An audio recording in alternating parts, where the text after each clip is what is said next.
Hi everybody, and welcome to Garden Style.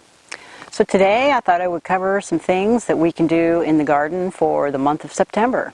As we all know, the dog days of summer are quickly coming to a close, and it's just about time to start thinking about getting the gardens ready for fall. So some of the first things I wanted to cover with you, first of all, is watering.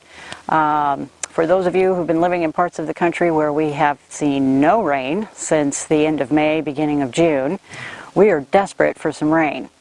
However, our nights have been cooling off, our days are getting shorter, and for some reason sometimes we think we can get out of keeping up with the watering. But until you get some substantial rains, you got to keep up with the watering and keep things hydrated. We are lucky enough to see in our forecast that possibly we're going to be seeing some measurable rain by the end of this week. Let's hope. Just a couple days break would be really nice. So before I get started into this checklist, as you know, I haven't been around for a while. I've been quite busy this past summer, not only here in the garden, but I've had family visiting. We're putting in a new system at the nursery. So there's been a lot of things taking my time and distracting me. But finally, things are starting to settle down and get into place, so here I am again, able to talk with you. So let's get started on what our September checklist should be this year.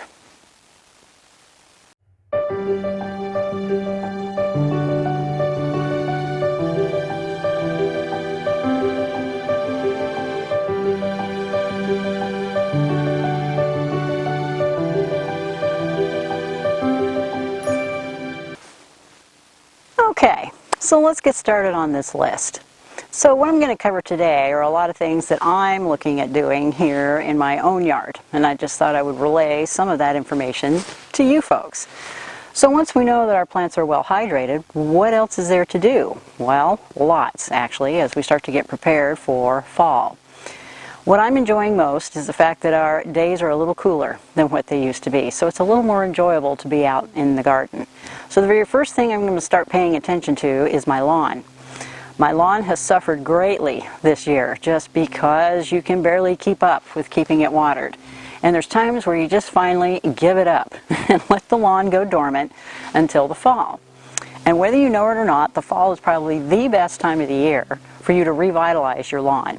So the very first thing I'm going to do is put down a grub control, as I've had a huge issue with moles this year, and it just lets me know it's time to start treating for the grubs in the lawn.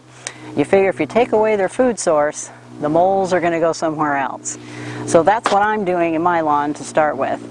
Second of all, I'm going to start raking out some of the bare spots, laying some new seed, and keeping it watered. This is the perfect time to start reseeding your lawn. If you need to thatch your lawn or thin it out, repair dry spots or bare spots altogether, or even putting in a brand new lawn, fall is the optimum time. And the reason for that is once I put that seed down, the soil is still so warm, those things will be up in about 3 to 4 days, and it'll be well on its way by the time we see really cold weather starting to hit. So perfect time to start going in and revitalizing your lawn. The second thing I'm going to be doing is digging up any of my tender bulbs. So things like canna lilies. I'm here in zone 8. I've attempted to leave them in the ground before and I end up with mush by the next year. So I dig up my canna bulbs. Sometimes I dig up my dahlia bulbs, or you can just start mulching them heavily, as a lot of them are starting to look pretty tired and they're ready to be cut down and put into dormancy until the following year. So for those of you who have really tender bulbs that are sitting in the ground and you live in zone 8, zone 7, zone 6, any of those zones that go down below, because some of you are going to see your fall coming earlier than we do, it's time to start pulling them out. Whether it be canna bulbs, dahlias, caladiums, anything that you know is very tender. Houseplants, same thing. I have quite a few of my houseplants that sit outside during the summertime that just seem to do better, including my 35-year-old jade tree. It's a huge succulent jade tree. And he'll start going into the garage here in the next couple, 2 or 3 weeks, as I see the temperatures starting to dive down into the 40s. Usually by the lower 40s, I'm zipping him back into the garage, and that's where he's going to be for the wintertime. So tender plants, start looking at that, get your house plants in, revitalize them, and then we move on to some more fun things that we can do in the garden. Things like perennials, trees, shrubs. We are back to the time of the year where we can start planting again. And I have found that I have the best luck with trees and shrubs, especially when I put them in the fall. And why is that, you ask? Well, the ground is still warm, which means their roots are going to grow like crazy. And they're going to be very well established by the following spring. They don't have to go through as much transplant shock in the fall as they do in the spring. As they're not focusing so much on all their top growth as well as putting in their roots, they're actually slowing down their top growth, but their roots are still going crazy. So, and it's cooler. Plus, you're going to get a little free moisture coming from Mother Nature, so you're not having to babysit them quite as much as you do in the spring. So get out there, check out your local nurseries. If it's fall color that you're looking for, the nurseries are going to have them by now. Go out there, shop their shrubs, their trees, especially conifers. I love transplanting conifers at this time of the year, especially here in the Northwest. They just do better. They take. And then they're revitalized and they're springing into action even faster during the early spring. That way I can plant some other things in the springtime, as I've already gotten all my big trees and shrubs in the ground. So yeah, we're back to that time of the year again when we can start planting our trees and shrubs. I'm also starting to pull out some of my old annuals. I've got a lot of annuals that have just given it up. They're tired. I'm tired of seeing them. So it's time to yank those out. I replace part of the soil, I revitalize that, and then I am looking at planting cabbages and kales, pansies, chrysanthemums, and there's a whole lot of grasses that I'm looking at to, freshen up a few of my pots and get them ready for fall. Now, a lot of my pots, I don't even bother to replant. It's time for a rest. But there are a few, like at my front door or on the back deck where I see them the most. I like to revitalize those a little bit and put in some fresh plants, as we're still sitting outside quite a bit and enjoying the outdoors during the fall time. So planting definitely is something you want to put at the top of your list for the fall. What else? Spring bulbs and garlic. This is the time. Your nursery should be starting to getting a lot of those in. We haven't received ours yet, but I suspect they're going to be hitting any time. Time to think about some spring bulbs, like your tulips, your daffodils, crocus, as well as garlic. Now's a good time to start planting your garlic and have that ready to go, which leads me to the next thing. I'm already starting to tear out some old tomato plants that are just tired and done. I do have a couple left that have flowers on them. However, not so sure they're going to be producing tomatoes by now. So what I do is I actually clip those flowers off so that plant can focus a lot of its energy on the fruit that it already has in hopes that those tomatoes will start to ripen up here real quick. So I start picking the last of the tomatoes. I'm pulling out the old bean stalks as they're done.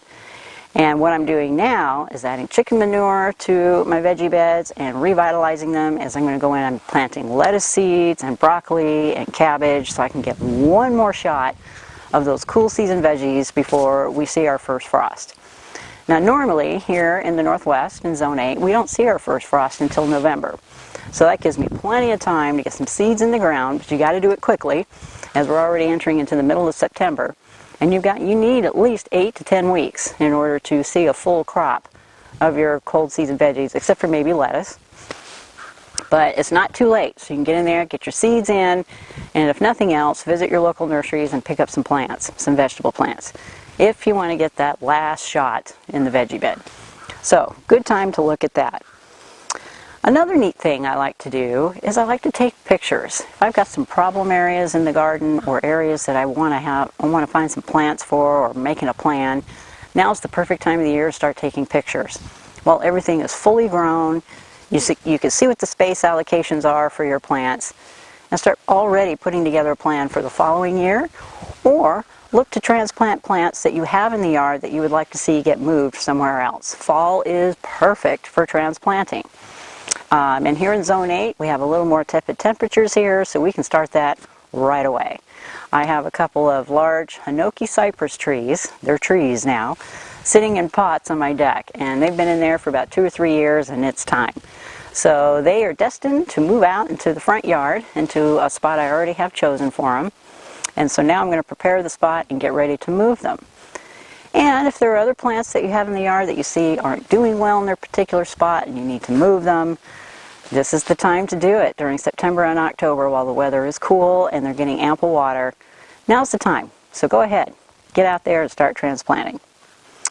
Okay, other things you can do. As your veggie beds are starting to settle down and your flowers, your perennial flowers, it's a perfect time to start going out and collecting seeds. If they're really dry and you can tap them into your hand and you've got seeds, this is a perfect time to start collecting seeds and start marking those and getting those ready for the following year if you need to plant them.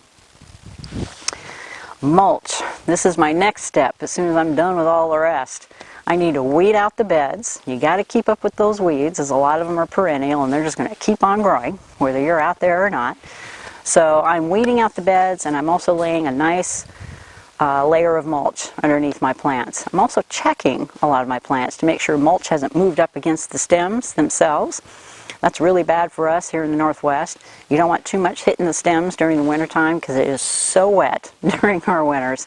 You take the chance on either freezing the stems or having them rot altogether from being too wet and having all that mulch up against them. So you want to move some of that away from the bottom parts of your plants, and then add some to any of the bare areas that you may have in your yard. I am a true believer in mulch, and depending on where you live, you just utilize what is most accessible to you. For me, I use a fine bark mulch in all my beds, and I replenish it about every other year. I have a big load brought in and spread it all out. And next year is going to be my off year where I'm not going to have any mulch delivered. So I'm going around and I'm just checking the areas that may be bare, whether it got moved out of the way from my hose being dragged around all over the yard, or me planting plants, that kind of thing. But wherever I see bare soil, I'm grabbing a few bags of fine bark from the nursery and I'm bringing it in and I'm just covering up some of those areas. Now there are other types of mulch you can use as well that's readily available and free. And one of those is leaf mulch, which is something we're all going to have an abundance of here in the next few weeks as the trees are starting already here, starting to drop their leaves. So I just take a fine leaf mulch after I've gone over it with the mower and spread those around as well. And it's really good for the garden. Any kind of natural mulch like that that's going to break down and add more nutrients and more compost to the soil is always a good thing for your plants. So leaf mulch is a great way to go. I'm also blessed with lots of pine needles, as I have a huge pine tree that sits in my front yard. And I love the pine needles for my veggie beds. Once I'm done reconditioning them and I've pulled out the last of the veggie plants, I love to put down a layer of pine needles over the tops of my beds.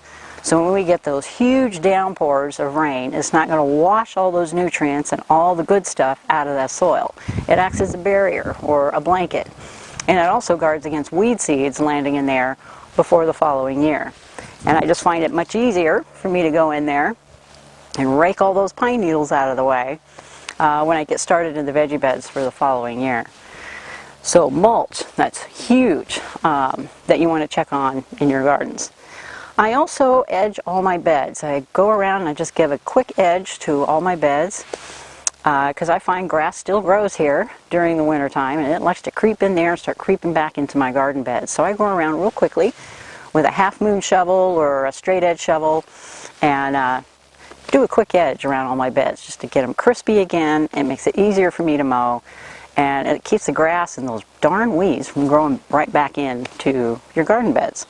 So real good thing to do. Last but not least, start cleaning and organizing your tools while you still can. I'm terrible about this. I usually wait till the last minute to start cleaning up a lot of my tools. But at this time of the year, I back off a lot of the pruning, especially with your deciduous shrubs and trees. You really don't want to start pruning at this time of the year, mostly because you're going to encourage some more new growth.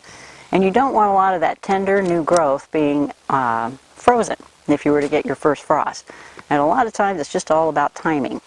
So I back off a lot of the pruning. So a lot of my pruning shears, that sort of thing, get sharpened, oiled, and put away for the season.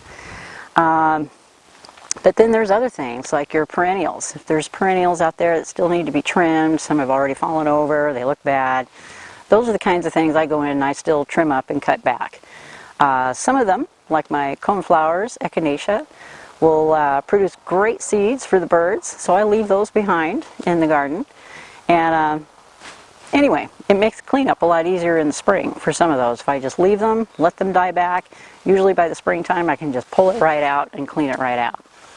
But whatever I can do to take away from my springtime checklist, I try really hard to get a lot of those things done here in the fall.